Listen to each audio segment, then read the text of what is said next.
So, pack of cards. Oh, these are your cards. Very nice. Grab one, anyone. Show the gang, show the students on YouTube. And just so you know, everyone, right here, we are shooting at YouTube Studios as well. Yeah, how do you like this? All right? Not on bottom, not on top. Here's what's going to happen. Really quickly, fair. I know you guys are grilling my hands right now. Did you see it jump? You guys see it jump? Look, No. jumps right to the pocket, right over here. All the way to the pocket. Was that the card? That was the Yeah, card. there was no reaction there, so I was getting a bit worried. I'll do it again. I'll do it slowly for you guys, right? Because I know you guys are thinking, oh, he's doing all this funny stuff right here, right? Just so fair, no cover pass, right? It's not in the middle. It's not on top. That's the 8, not on the bottom, right? It's not in the pocket yet. I'm just going to show you right here. Not in the pocket. Fair enough. There's no like kind of like trapdoor. There's nothing up here, you know, but if you see it jumps, right?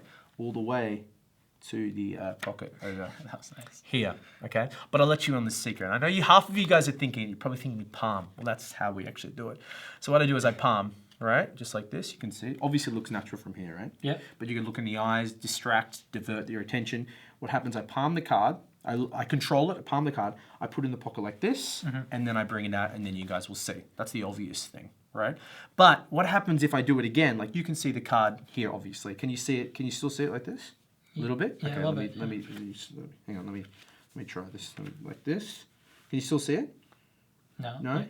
Not yet? Oh, hang on.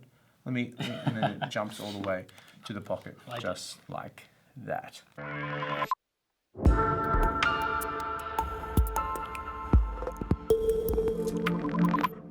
Hey, what's up, students of 52 Cards? It's Assad here.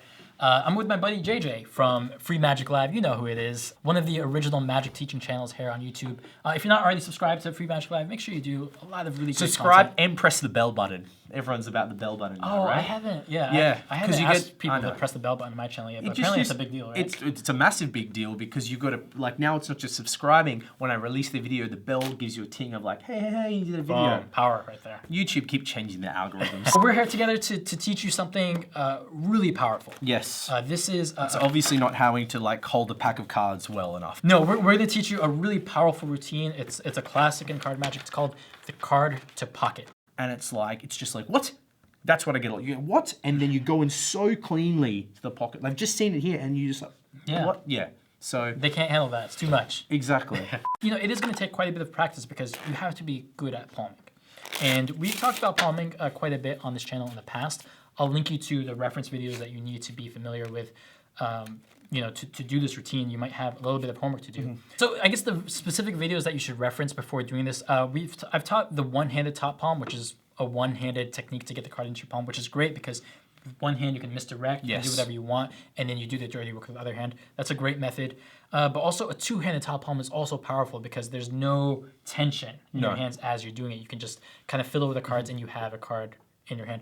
So it's a preference. You know, some of you will prefer the one-hand method. Some of you will prefer the two-hand method. Pick whichever one is better suited for you, and then that's what you can use for this routine. But make sure you're very comfortable with getting a card in palm position and holding a card in palm position. It should come natural to you. Like, okay, pick up the cards and do a palm. Yeah. So I prefer the two-handed method personally. So I would fiddle with the cards, and then I would get into palm position. I would hold it in my dirty hand for a bit, and then I might just transfer it, and I'm good to go at that point. Absolutely. So as you can see, he picks up the deck. He doesn't stop and freeze. He just does his move and that's it. Same thing for me. Like I'm talking, I'm like, yep, cool, no problem. And it's just, that's my style, you know, because I'm moving my hands a lot and that's the way that suits me. Just like a pass, just like a control, you have to find out what suits you. So this move for me, this move definitely, or this effect is definitely, you have to use the palm. It's a very powerful application of a palm. This is the reason you should learn palming, is so that you can do a trick or a routine like this. From an effect, guys, and from a move, because, you know, I know that your teacher, your trainer, your Jedi, is it Jedi? It's your Jedi, right? Senpai. I like senpai. What's senpai? It's like I think it's like a Japanese word for a teacher or something. Okay, all right, your senpai. Senpai. Right. So Assad, the senpai teacher. What I love is that the palm, like, I think, was it Di Vernon? I have to find this out, but someone said a palm would be up there with maybe the top 3 sleights you should know, you should do as a magician. Double lift would be 1. Maybe I was holding the deck as, it's important, but like... It's not really a sleight. I've heard this, like there's categories of sleights that are considered like, if you can do these 3 or 4 sleights, you can do anything. And it's like it's a palm, It's a double lift. It's a card control. Oh, and is a it? force. Okay. So I've always... Vernon said that. He did. So I've always thought that I'm just happy I put that time into learning a palm because, just to give you a quick story, and I'm sure you've had this, I've done an effect to someone, and let's say the card is, let's say I bring it to the top, right? So you do a dual pass, right? Immediately you can sense they're going to go grab the deck, right? So they go, I'm going to shuffle, right? Now you're in a very weird position.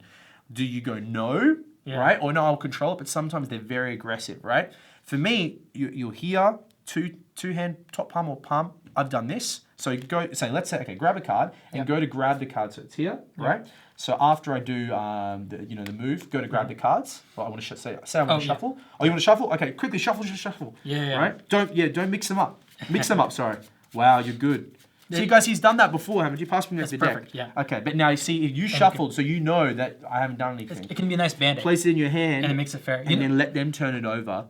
One subtlety that I really like with that same train of thought is, like if the spectator wants to shuffle and they're kind of like the heckler type, then you palm the card off, and like there's a motion that I like. You hand them the deck, and you say, "Go ahead, shuffle." Yeah, I learned that from Greg Wilson. You can actually do this Sankey, motion, one of those like guys. it keeps the card hidden, and then you just go like this, or like what are some positions that I like? What you did was like, well, you were standing on this side. Yeah, so you're like, go ahead and shuffle. And that's a pickpocketing thing that I've learned because that's great. It's sort of like I don't have anything in my hand because no one, like, who would think they could hide something in their hand, but I do. Yeah. But it actually, you use them as to cover when you're trying to cover a few people, like when a lot of people are watching.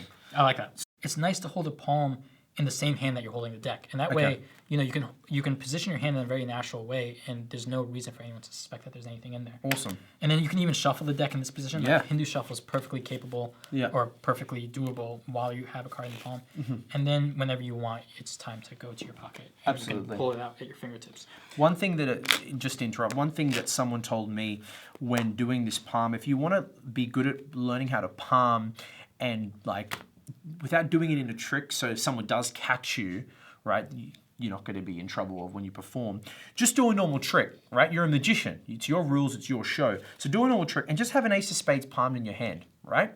And if anyone ever catches you, goes, oh, there's a card in your hand, you go, very good, see? And this is what magicians do. They trick you. And it's an easy way to practice, even if you get caught and have a reason why you're doing it. And if you don't, then you always have an out. You're like, you always have an out. Nice. Yeah. So let's talk about how to like remove the card from your pocket in a way that there's no way like people would suspect that it was actually from a palm. Of course, and as you've discussed before, when you're doing a move, it should be very natural. So if the card was in my pocket, if it was actually in your pocket, how would you remove it? How would I take it out? Well, I wouldn't go like that, and I wouldn't go like this. I would just go to my pocket, take out the card like this. With fingertips. With my fingertips, right? So when you're doing the palm, right? So when you're in your top palm and you go towards the pocket, obviously you're loading the card in, and then I'm taking it out quite naturally and slowly, and obviously the reveal and you turn the card over. Yeah. But the most important thing is you need to have genes that obviously the pocket's big enough, right? And don't make it so small that